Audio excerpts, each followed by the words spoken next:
মাননীয় মুক্তিযুদ্ধ বিষয়ক মন্ত্রী জনাব আহমেদ আজম খান, আপনি বিলটি পাশ করার প্রস্তাব উত্থাপন করতে পারেন। মাননীয় স্পিকার, আপনাকে ধন্যবাদ।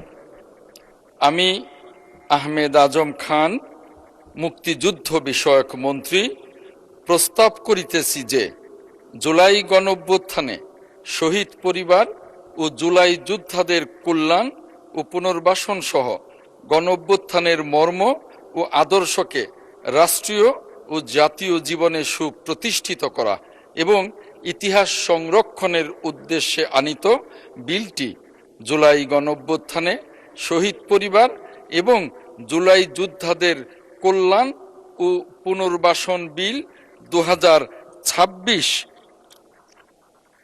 মহান সংসদে উত্থাপিত আকারে পাশ করা হোক। মাননীয় স্পিকার, আপনাকে ধন্যবাদ। মাননীয় মন্ত্রী, আপনাকেও ধন্যবাদ। মহান সংসদের সামনে প্রশ্ন হচ্ছে, সংসদে উত্থাপিত আকারে জুলাই গণঅভ্যুত্থানের শহীদ পরিবার এবং জুলাই যোদ্ধাদের কল্যাণ ও পুনর্বাসন বিল 2026 পাশ করা হোক।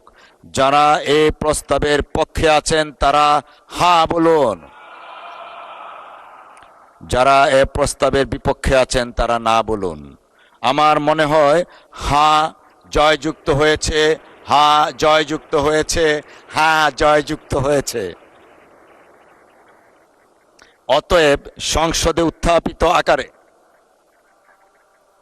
শেষ করি একটু একটু একটু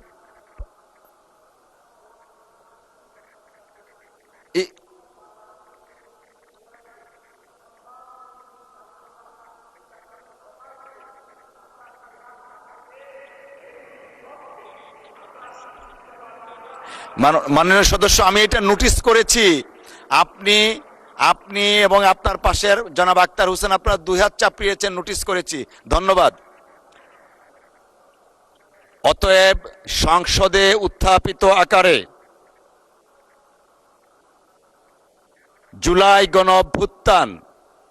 অভ্যুত্থানের শহীদ পরিবার এবং জুলাই যোদ্ধাদের কল্যাণ ও পুনর্বাসন বিল 2026 সর্বসম্মতিক্রমে পাশ হলো।